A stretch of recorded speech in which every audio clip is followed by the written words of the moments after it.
Welcome into another edition of the Throwing Chairs podcast. It's been a quick turnaround since our last episode on Monday, I believe, and now we're back here recording on Friday, Groundhog's Day at that.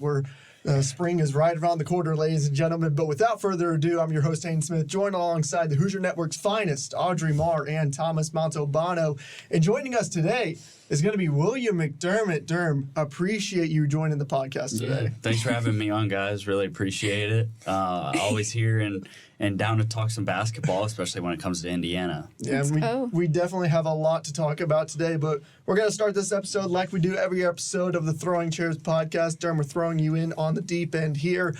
It's our icebreaker of the day, and this one is very much tailored towards Indiana basketball. Just give me your all-time favorite Indiana Hoosier that you have watched. It can be anybody from last year's Trace Jackson-Davis all the way to Isaiah Thomas, which none of us were alive at that time. But, Thomas, why don't you start us off just gonna pick your brain here a little bit. Yeah, well, my head went to where I'm sure a lot of fans went to, at least in terms of generality. I'm going to go with Victor Oladipo. He was phenomenal here. He had a great NBA career, still playing at that, just went to Memphis, wishing him luck. But he was awesome here, one of Indiana's all-time greats, and that's definitely where my head goes. No question. Yeah. Audrey? I might just have to go with Trace Jackson-Davis. I mean, I feel like, especially just coming here to Indiana and then kind of almost starting some coverage last year with the men's basketball team. I mean, he was always so entertaining to watch and so entertaining to cover. And you have to look at him now in the NBA. He is dominating, and he is really really living up to the Hoosiers in the pros kind of aspect that already is in the pros. So that's exactly correct. Derm, what do you have for us? I'm going to go with Miller Kopp is my player. Miller Kopp. I didn't really follow Indiana basketball before I came to school here. I'm from Virginia. So when I first got to Indiana, Miller Kopp was one of the first players I kind of was able to talk to. And just super nice guy. Every interaction I've had with him is good. And I just really liked the way he played and carried himself on the court. An underrated player in his time here. No question. I think the Hoosiers are missing that kind of shooting, especially this season. Well, being a guy from Southern Indiana, I've watched Indiana basketball my entire life. I've kind of got two here, so I'm breaking my own rule at this point. My underrated player that I loved watch growing up is Nick Zeisloft. I'm not sure if anybody here really remembers the name. Nick Zeisloft was an absolute sharpshooter for Indiana, especially during that run to the Sweet 16, and I believe that was 2016. Yeah, that's exactly correct. Whenever Indiana defeated the Kentucky Wildcats. But again, another one of my favorite players is Robert Johnson. He was such a good player. Richmond, Virginia native. There you go. Yeah. Robert Johnson, Rojo. He was so much fun to watch. Him and James Blackman Jr. Blackman definitely had a little bit of a reputation with Indiana fans, as a lot of Indiana Hoosiers have had in the past. I have one honorable mention. I'm going to mention OG Anunoby. I have to say, I didn't watch him on the Hoosiers. I think he's mentioned at least once every time this podcast. I didn't see him on the Hoosiers, but since he's been a Knick, I've watched his college highlights, obviously, because he went here, and I know how phenomenal he was here, so I'm going to throw it. Bro, we got Knicks and Nuggets going at it right here. I think that goes our way. They whipped us pretty good a few weeks ago. That's what I'm trying to tell Hayden.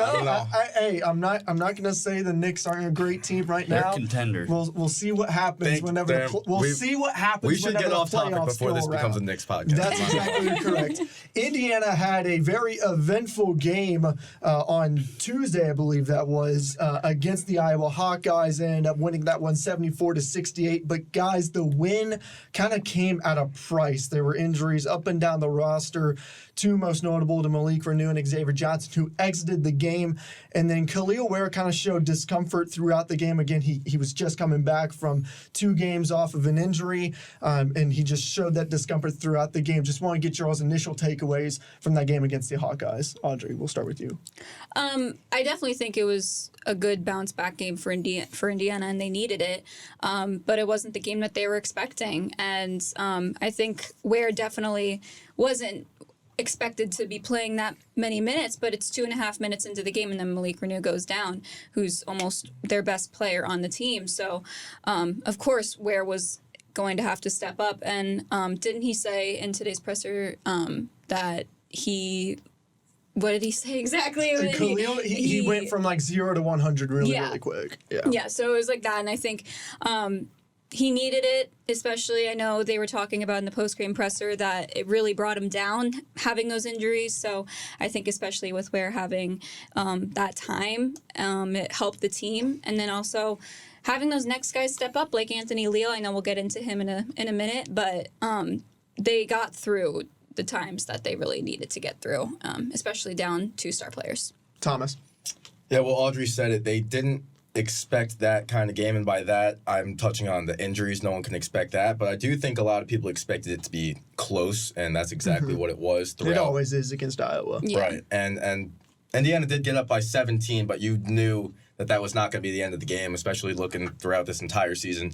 And it certainly wasn't. Iowa came back and they took the lead, and honestly, it was looking pretty grim for Indiana towards the end, but they stuck with it as they've done a couple times throughout this season, and they got the job done, and they put that next man up mentality on display once again. I feel like we're saying that every single week, but they continue to do it. It was a great effort from Ware. Like Audrey said, he wasn't supposed to play as many minutes as he did, and he stuck it out even through that discomfort that you mentioned. Yeah, I just thought it was a really good game. We'll touch on it in a little bit, like Audrey said. But Peyton Sanford, I want to shout him out for Iowa. He was fantastic. He hit 5 out of their 6 the threes. Next Jordan Bohannon right there. Yeah. Indiana fans probably just passed out whenever they saw him hit that corner 3. They had no response for him. I mean, they did eventually, but Peyton Sanford had a terrific game. But Indiana got it done. John, what'd you think? I think the biggest takeaway from me from Tuesday was just the ability for them to kind of find a way to win, fight through adversity. This whole season, there's been a lot of, I guess you could say, they fold when things get tough during the game or before the game, they're down a guy. But I think with these last 2 games, even Illinois, going into it with Ware being out, they've proved to themselves that they can stay in the fight with one of the better teams in the country on the road, and that they can beat an Iowa team that's had their number in recent years, a healthy Iowa team. When, like you said, Reneau goes out in the first 3 minutes, Xavier Johnson takes a scary fall. Plays like that can tend to suck the gravity out of the building, but instead of that, it kind of fueled players like Ware, and especially Anthony Leal. We'll talk about him later. But for Indiana, looking ahead, obviously the injuries are a concern, but I think the greater takeaway from the game is their ability to fight through the adversity and find a way to win, because that's something that wasn't happening a few weeks ago. I completely agree, Durham. Thomas, you have something else? Yeah, that was a great point by Durham. I want to go off that point. They didn't use it to bring them down. They used it as fuel. And Anthony Leal literally said that in the postgame. I'm just going to read his quote. He said, "No, I think it's a way to rally us together. One guy goes down, we know the next guy's got to step up, and we're all committed to winning and doing what we need to do to win. Malik goes down, X goes down. We know we all have to find a way to win and move on." And that's exactly what you said. That's exactly what their mentality was, and they did a great job. Yeah, I completely agree with all of you. And especially, I think this was one of the first games that we really saw this team act as a collective unit. Granted, they definitely showed flashes of that through Illinois, but it was definitely down the stretch whenever they just kind of imploded and they weren't able to get stops on defense. But in this type of a game, they were able to get those stops and they were able to convert on offense.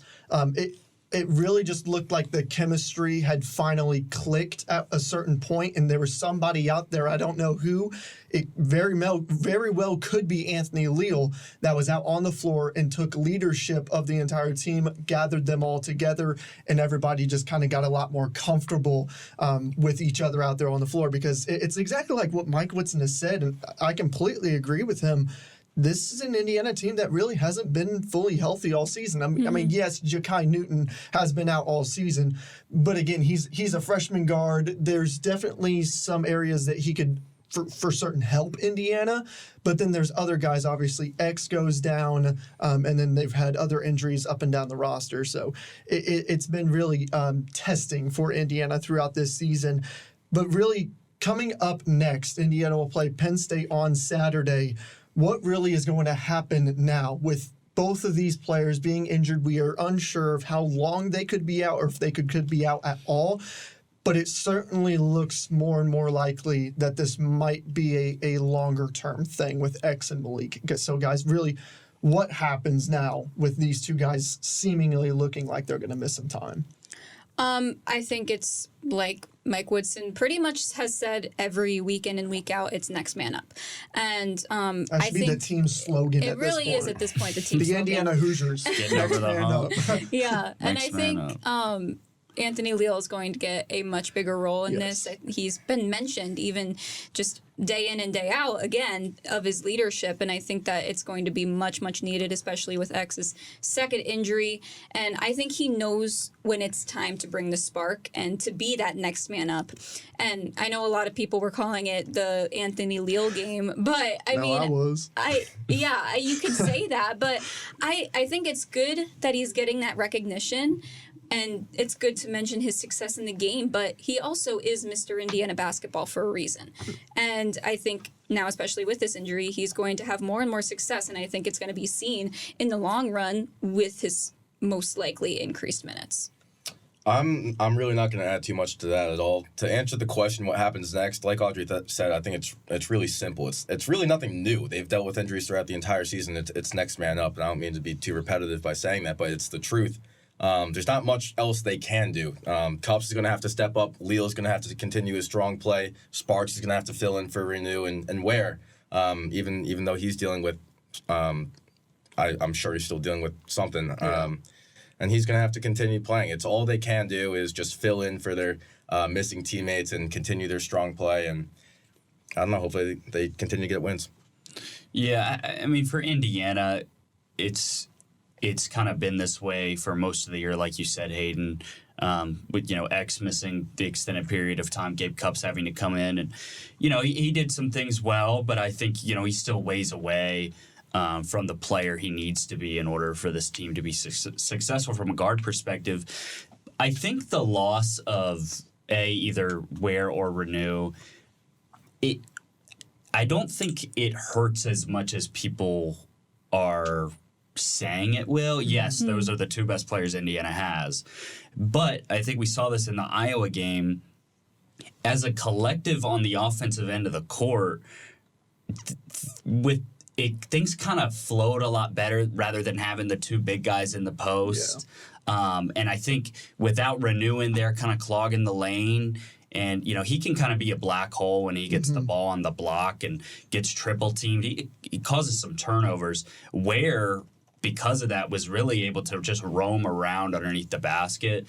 And that's specifically why I was able to get on the offensive glass so much, because so much attention was on the perimeter. Yes. And Mike Woodson said earlier this morning in his press conference, that's part of the reason, he went smaller. He's been going smaller in these recent games. Obviously, he has to with the injuries to Ware and Reneau, but it's actually proving to work out in their favor. I think, obviously, for Indiana, you saw in the second half where they missed Malik Reneau. They needed a guy at points we need a bucket. We need you to go get us a bucket. They throw it to him in the post. That wasn't there for Indiana in the second half when Iowa started making the run. And, obviously some players stepped up, made some big plays. Gabe Cupps hit that huge three. But moving forward, I think the injury to Johnson is the one that is more concerning. The past two games, Illinois and even most of the Iowa game before he got injured, he started to pick things back up from his injury, especially that Illinois game. His ability to attack the rim, work in the pick and roll, create in space is something that Indiana doesn't have aside from him, especially on the defensive end. He really gets after opposing point guards. And, looking forward to the IU schedule, I'm sure we'll talk about this later, it's pretty favorable for them in the rest of the Big Ten, but I think the injury to Johnson is more of a concern. Obviously, hopefully for Indiana, both can come back soon. They haven't been healthy all year. It'll be interesting to see what Mike Woodson kind of does with the lineups, especially if Reneau and Ware both play, because they haven't played together in what feels like a few weeks. You're exactly right. I'm going to go off your point that you made about how Kel'el Ware just looked, I don't want to say better without Malik Reneau on the court, but he certainly, like you said, he just more of the offense was running through him than anybody else there on the court, because obviously now he's Indiana's best player by far, as long as Malik Reneau is going to be out. I think if Reneau is out for an extended period of time, this could be a point where really solidifies himself as a first-round draft pick in the NBA draft this coming season, because it's almost kind of at a point where Jalen Hood-Schifino was last year. Of course, it happened way earlier whenever Xavier Johnson went down originally against Kansas in December, but then a lot of the offense ended up running through Jalen. I think this is kind of going to be around the same thing, as a lot of the offense is going to run through Kel'el, and he's going to put up multiple games of 20 points, 10-plus rebounds, and he's just going to become easily one of the best players in the Big Ten, if not he already is. So, yeah, I also agree. Xavier Johnson going down, I mean, he really has looked like he's started to get a lot more comfortable as of recent, just gained that confidence back a lot during the Illinois game, like you just said. And he just looks a lot more confident, driving it to the basket, a lot more under control, and then drawing contact and going up for layups. And whenever he doesn't, he'll go to the free throw line. He only attempted 3 against Iowa. But, yeah, those 2 injuries, if they are prolonged, it's going to be testing for Indiana whenever they are going forward. And we mentioned it earlier. It might be dubbed the Anthony Leal game, dropping a career-high 13 points and 3 triples.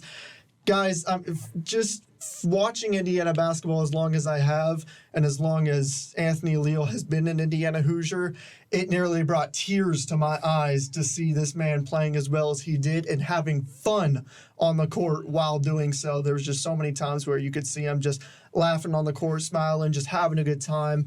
Those pictures post-game were priceless. No question. But, yeah, I mean, going forward, it does seem like Leal is going to get extended minutes. How is this going to help Indiana moving forward? I think it'll play a massive role, and I think he plays a massive role. I think overall he's going to stay into that role of coming off of the bench because, again, like I said before, he knows how to bring the spark, and especially bringing that leadership in times that maybe Indiana's down. And an issue for the Hoosiers this season has been them keeping their composure, which they haven't really been able to do in their opponents' runs. But I think he's going to play he's going to get more minutes, he's going to play a massive role into the next couple of games. And I think he needed that game. I think he needed the Iowa game just to know he's in his element. He does bring that role that Indiana needs for this, especially this season. And I think the team needs it. I think he needs it. And I think it will definitely be a massive I had the word in my mind, a massive just part into their next couple games.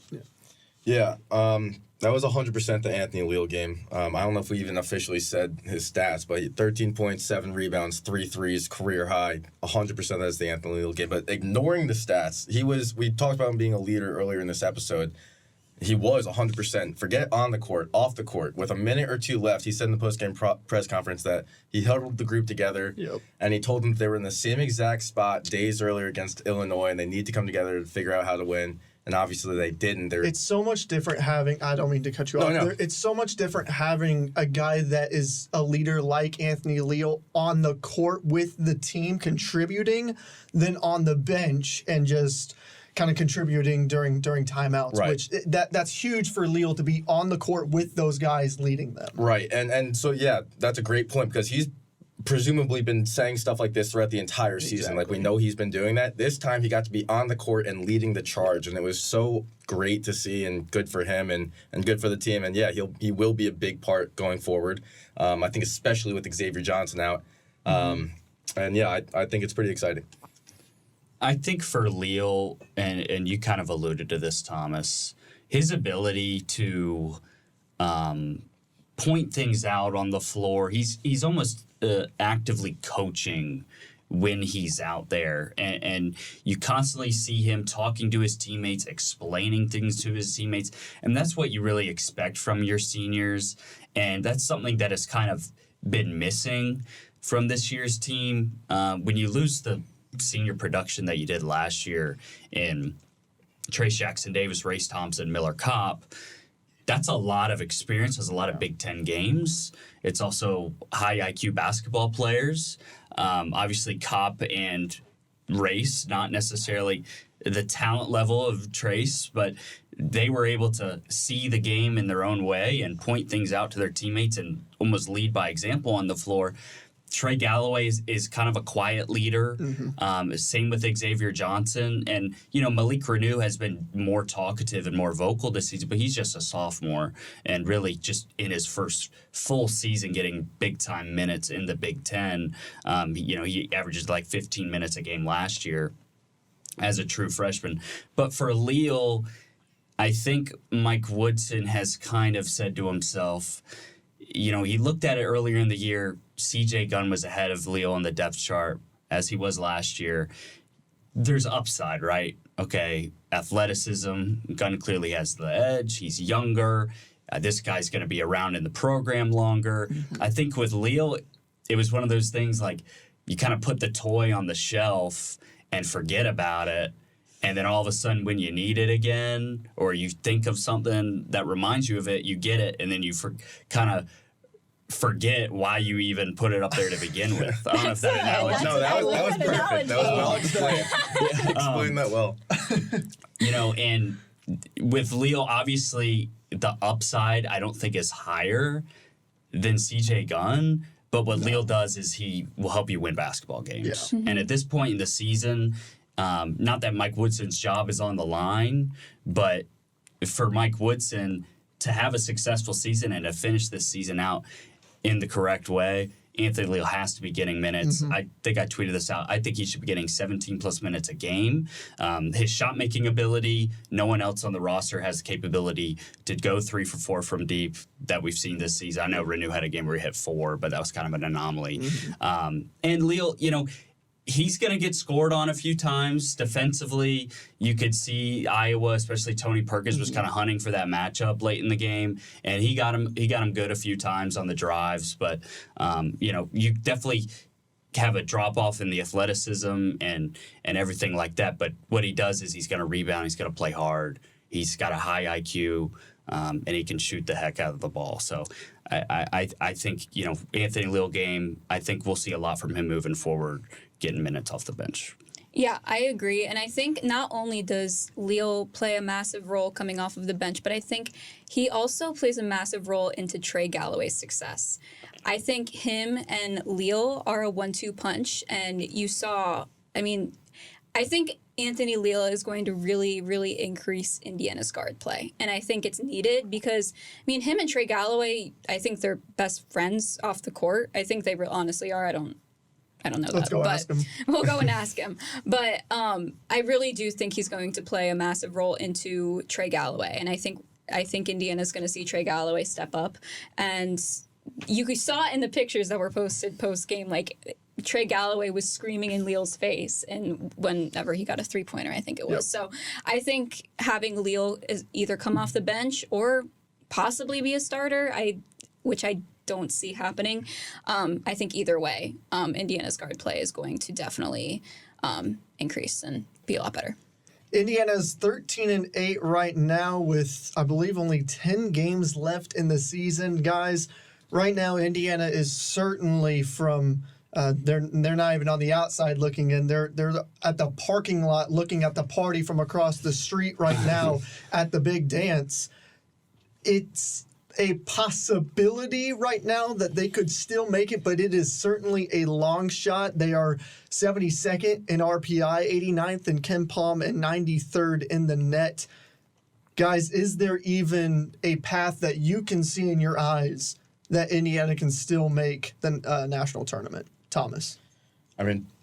Personally, it's funny because I've been the optimistic one throughout the season, but at this point, not really. I think it's too little, too late. I don't want to really say it's too little because they only won one game. But we talked about it the other day. In my eyes, they would have to win out, and then maybe we can talk about it. But I don't necessarily see that happening. They have a few tough games left. They got Purdue and Wisconsin amongst someone else I might be forgetting. But I don't really see them making it this year. They've dealt with numerous injuries. Woodson said a couple weeks ago that unfortunately the team still isn't on the same exact page. And it looks like they're figuring it out a little bit more since that point. But that was only 2 weeks ago. They now have 2 more serious injuries since that point. It's just kind of hard to imagine in my book. Me? Okay. Sorry. Yeah, I think it is a long shot. I think if you are to need games for if you were need to win for some games, it would be Purdue, at Purdue, Northwestern, Nebraska, and Wisconsin. Northwestern almost beat Purdue in Mackey Arena. Purdue, at Purdue, that speaks for itself. I mean, that would just be absolutely massive. And I mean, the last time they were at Mackey Arena, they did get the win, but they are short a Trace Jackson Davis, a Race Thompson, and Miller Cup, and a Jalen Hood-Schifino. So they're short a couple, but I think if they can pull out those wins, they have the advantage over Northwestern, Nebraska, and Wisconsin being at home, because Assembly Hall brings a whole different energy than a lot of other arenas and fan bases. So if they're going to get wins, they do need to win out pretty much. And I think a win in Mackey Arena would play a huge role into their hopes into the tournament. Yeah, I like you guys both kind of said, there are opportunities for quad 1 wins, and for good quality wins is really diminished. I think the Purdue, Northwestern, Michigan State, and the Wisconsin games are not ones they necessarily have to have. I think they maybe need to get 2 of them. So hopefully for Indiana, those would be the Purdue and Wisconsin. Obviously, 2 of the top 10 teams in the country. Tall task. Obviously, they lost to them both by a wide margin earlier in the season. But they do have a few wins that could line up well for them. They get Penn State tomorrow. Minnesota, Maryland, they get Penn State twice, actually. They just need to take care of business. I mean, they're just going to be kicking themselves, I think, for losing the Kansas game and losing the Illinois game. I mean, you look at, if they win those 2 games, they're sitting at what? 15-6 with 2 quad 1 wins. 6-4 in the Big Ten, 2 quad 1 wins. That's a completely different outlook on the season and their tournament hopes. They'd probably be on the right side of the bubble right now if they had won those 2. So they've got some work to do. They've got it cut out for them. I still think it's a long shot. I think it's unlikely at this point, especially with all the injuries going on. But, maybe they'll go on a run in the Big Ten tournament or something, and, they pull off a few upsets. Anything can happen in the last month of college basketball. But, the way that this team and the season has gone, I said earlier in December, if they win the games they should win, they'll be okay. But then they lose to Rutgers on the road and the Nebraska by 16. Those losses are really just unacceptable and can't happen. And then obviously Purdue at home by 21. They've got the work cut out for them. They're going to have to pick up a couple of the Purdue, Wisconsin, Northwestern, and Michigan State games. Yeah, those couple quad 1 games that they have at home, especially like you all said, especially the ones against Wisconsin, against Michigan State, those are ones I think they need to get, because I don't want to say they're easier games for Indiana, but they kind of are, because they are at home. Granted, it's against top-tier competition, one against a Wisconsin team that handled you easily, but you scored in bunches on the road in the Kohl Center, scoring 79 points. You just couldn't get it done on the defensive end. That's where I think Indiana's going to get a lot of help whenever they're at Simon Scott Assembly Hall. But once again, I mean, I kind of think back to Mike Woodson's first year here at Indiana and kind of the quote-unquote run that they had in the Big Ten tournament. I think that's kind of what they need again this season. Now, Indiana in the Big Ten tournament has never been too nice to the Hoosiers. They've never won the Big Ten tournament. They've gotten close a couple times, and there's other times where they just look like they're going to win it and then lose to Wisconsin on a buzzer-beating three from the corner. I believe that one was actually in 2013 or 14. I can't remember which one. But yeah, I mean, there's a path here for Indiana. You've got to take care of the competition at home, and then you have to put up these fights on the road against the Purdue's, against I'll even throw Maryland in there on the road. I mean, per KenPom, they're expected to lose every other game besides the Penn State game. So they've definitely got their work cut out for them, like you all said. And speaking of the Penn State game, that is coming up this weekend on Saturday. So odds are around the time that this is going to be published, the Indiana Hoosiers will take on the Penn State Nittany Lions for the first time, the team that ended their run in the Big Ten tournament last season. This is a very different Penn State team that we've seen from last year. They're under a new head coach. So I just want your all's initial reactions and initial takeaways on what you think Indiana needs to do. Thomas. Well, for one, I think it depends who plays. And for two, I think it's kind of what you said a couple minutes ago. I think they just have to do their job. We talked about it earlier this episode that this is a super winnable game, and honestly, it might go under an inexcusable loss if they lose it. Definitely. So yeah, I think as long as everyone does their job, plays the game that they know how to play, don't overthink it. I mean, it should go relatively pretty smoothly no matter who's on the court. But if they do somehow have Reneau and Johnson ready to go, that helps them even more. And if not, as we said, next man up, Anthony Leal. They're in a good spot tomorrow. Yeah, I think they definitely just need to stay together. I think it's going to keep into that next man up mentality. I don't think in this game that they will have Xavier Johnson or Malik Reneau. And I think it will just be a matter of if Indiana is prepared for their absences. And they did have most of the game to really get used to that in Iowa without Reneau. And then the last 2 minutes, which were really the most important minutes of the game against Iowa, they didn't have their starting captain, point guard. So it'll definitely be interesting to see how they are to adjust and what the starting lineups are and who really does step up in their place. Yeah, Penn State 10-11 on the year, 4-6 in the Big Ten, coming off a road win against Rutgers, a team Indiana didn't beat in New Jersey, especially holding them to 46 points. Yeah, that's impressive. Although I think Rutgers they're like 300th in offense. They're terrible. I don't know how. A fair point. It's honestly a miracle that Indiana lost that game by as much as they did. But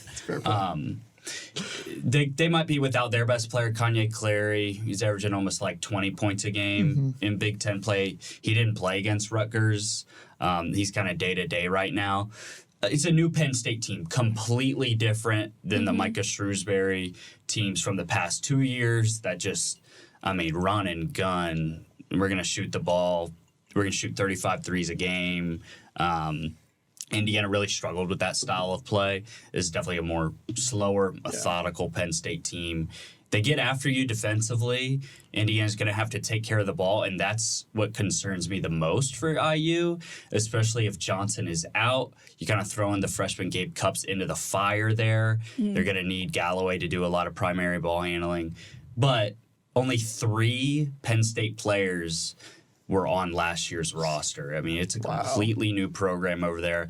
Mike Rhodes, I don't think he's done a terrible job in their first year. Obviously, Penn State is a tough program to win at, and when you lose a coach that's as good as Micah Shrewsbury was, it's going to take some time to rebuild the program.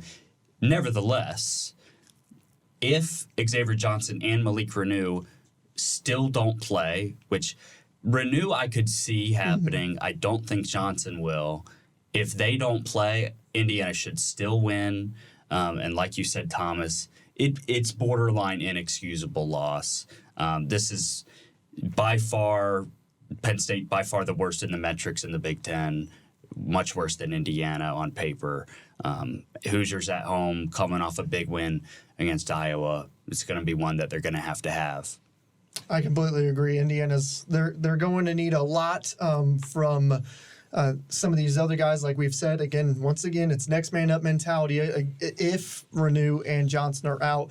And speaking of that, considering we're going to consider the fact that Reneau and X are both not playing on Saturday, just give me your all's quick starting 5 predictions for Saturday's game against Penn State. I'm going to go with Gabe Cupps, Trey Galloway, Mackenzie Mbako, Anthony Walker, and Kel'el Ware. I think that starting lineup, it did work replacing Kel'el with Reneau. I think it worked well for them at the start of the Illinois game. And I think if Anthony Walker does take that place, I think he knows that this is his role, that he needs to really play well, and he needs to step up. And I don't think they've seen Anthony Walker really have as good of a game and as big of a role in recent games. And I think that this game might be the one. So I see that being the starting lineup. I'll leave it at that. I have a feeling this is probably going to be unanimous. Mine's actually a little bit different. Okay. Let's hear it. I wrote Cupps down, but I can also see them giving it to Kel'el. It'd be a good opportunity for him to start, especially in his senior year, especially coming off his career game. But I do think Cupps will start. Galloway and Mbako. I then have Sparks filling in for Reneau. We didn't see a whole lot of him last game. I don't think we saw a whole lot of him the game before. Or no, the game before that was Illinois. I think he had a great game. Solid game. Or he didn't start that game. He came. Which game did he fill in for Reneau where he had a solid game? Wisconsin? He started against Wisconsin. It was for Kel'el Ware. Yeah. He had a solid start, but then he just kind of Yeah. Well, I have him. I wrote him down, and then I have Ware, and then as the 6th man, I have Walker coming in pretty soon, probably for Sparks. And if not, I'll flip-flop that. I'll put Walker in there. Yeah. And then also same thing with Cupps and Kel'el. Whoever doesn't start, I think the other one will immediately come off the bench. I've got Cupps, Galloway, Mbako, Walker, Ware. Woody doesn't change it up too much. He likes to stick to what he knows. He's stubborn, but it works in some regard. That would be it if Reneau and Johnson. I think the Cupps, Galloway, Mbako, Walker, and Ware starting 5 is definitely what you're going to end up seeing. I'd be curious to see if especially down the stretch, if it ends up being a close game. I wouldn't be shocked if you see a lineup of Cupps, Kel'el, Galloway, Mbako, and Ware. Yeah. I mean, once again, that's going smaller with Mbako a little bit out of position at the 4. Or he can flip-flop between the 3 and the 4. But I wouldn't be shocked if he goes to that lineup for a good chunk of the game. All right, our final segment before we get to our predictions, our player or players to watch for the game against Penn State. Thomas, I'm going to start with you. Who do you have for me? I mean, I'll spit the obvious one out, or at least I think it's kind of obvious. I have Anthony Kel'el. We just talked about it a couple times, how he's going to get big minutes. Definitely tomorrow and presumably the rest of the season, especially with X out for the foreseeable future, or at least we think so. I think Kel'el, I think the confidence is there. It's actually clear that the confidence is there, and I think we should see a good game from him. We've talked about it a couple times that Penn State shouldn't be the toughest challenge to face, and I got Anthony Kel'el. I got one player to watch, just him today. Yeah, Leal's a good one. Mine's going to be Kel'el Ware. Penn State's front court isn't that great defensively. They give up a lot of offensive rebounds. I could definitely see Ware having another big role on the glass like he did against Iowa. Ware is just such a interesting prospect and player just because he's not a back-to-the-basket guy. He doesn't have many post moves, but he can step out and shoot the 3. He's tenacious on the glass. He can run the floor. And he's just so big that, any team is going to, besides maybe Purdue, is going to have a problem with them. Penn State's front court is a little lackluster. I think Ware's going to have a big game for Indiana. I'm going to go back to my roots, and I'm going to have 2 players to watch. And I am going to go with the Anthonys on the team. I'm going to go with Anthony Kel'el and Anthony Walker. I think Anthony Kel'el is definitely coming off of a bit of a high. I think with everybody just praising him and just really giving him more of that confidence that I think he definitely needed. I think he's going to play a big leadership role and have a good game for Indiana. And then Anthony Walker, again, this is in the sense that Malik Reneau doesn't play. And I think that Anthony Walker, he has that experience in college basketball, and I see him really stepping up into that role and finally having that almost bounce back game.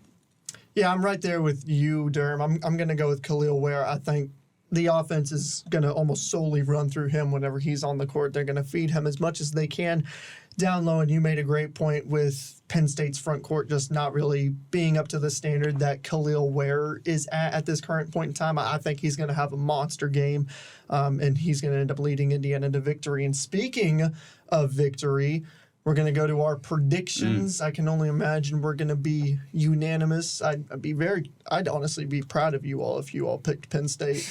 But let's go on ahead and start things. We're going to start with Derm being our special guest. Alrighty. Derm, who is going to win and by what score? Yeah, I think Indiana wins by 8. Let's make it 76-68. Okay. Hoosiers come out victorious, and they head to Columbus with some momentum. Thomas, let's go to you. I just put you on the spot, didn't I? Yeah, no, it's all good. I think it's gonna be I think it's gonna be a double-digit game. I have Indiana. Let's see it. Off the top. I'm gonna go 72-58. 20-point win. Okay. I am going to go. Sorry, no. Yeah, You sorry. said 58. I thought you said 52. I apologize. a little too much. I haven't taken a math class in quite some time. I'm not that stupid, I promise. I am going to go with a double digit as well. I'm going to go Indiana 80-65. I think having another game in Assembly Hall while that tough stretch on the road, Indiana's going to feed off of that momentum. And I think with these couple of days off, Indiana is going to be prepared with the possibility of two of their starters out. So I think Indiana comes out on top, 80-65. Hayden, before you go, I want to give you credit where it's due. The final score last game was 74-68. Dude, I am on a roll right now. Hayden had 75-70. Not quite as impressive as me drilling the Ohio State score, but definitely solid. So what's your Unofficial. prediction? It's unofficial. What's your prediction for tomorrow? I'm going to say Indiana's going to get off to another hot start, kind of like they did against Iowa. I can't remember who did the stat. It was Mackenzie Mbako shooting like 60+% throughout the first couple like 5 minutes or something. And then after that, he just completely. I've noticed that they go to him just about the first play of every game, and he always either knocks down that three from the left wing, or he'll just take an easy pull-up mid-range shot. That whoever did that stat, it was somebody with the IDS. I really apologize for not giving that credit out, but that was incredible that they even came out with that. I'm gonna say Indiana's gonna win 75-65, 10-point win over the Nittany Lions, and like you said, Durham, they're gonna go into Columbus with some momentum. Yeah, I'm thinking something, in terms of a game we've seen this season, the Minnesota game a few weeks ago. I think them and Penn State are kind of on the same level. Minnesota presented some different challenges with Garcia just up front, but if you're Mike Woodson, you have to win the games you should with this team. Yes. You cannot lose to a 102nd best team on KenPom at home in February. It can't happen. Which, to be fair, I feel like this Indiana team has kind of won those games that they should win. I think the only ones that you could really count out of that, in my mind, the only one is really Rutgers on the road, because I think Rutgers is just really awful this year. That Nebraska game, Nebraska has turned out to be one of the best teams in the Big Ten after dismantling Wisconsin last night. I think it's more of a way they've lost. Yes. The ejections, the technical fouls, losing by 21 to Purdue at home. They weren't even in the game for 38 minutes of it. It's the way they've lost that's been concerned. Rutgers, what were they? They were like 5 of 18 from the free throw line. Something ridiculous. It was like it's the way they've lost. they're starting to turn the tide. Like these games, I think that week off in between the Wisconsin and Illinois was much needed. Like Woodson said, they kind of went back to the drawing board on some things and mixed some things up. And, for Indiana, with the schedule coming up, this is the best chance they have this season to kind of right the ship and turn things around. Well, we will see how Indiana performs against the Nittany Lions, and that is going to do it for this episode of the Throwing Chairs podcast. Be sure to follow the Hoosier Network on all of our social media platforms to stay up to date on Indiana basketball. Until next time, alongside Audrey Marr, Thomas Montalbano, Derm, you got to join in on us, and our special guest, William McDermott, I'm Hayden Smith, hanging up the phone on this episode of TCP. Have a great day, Hoosier fans.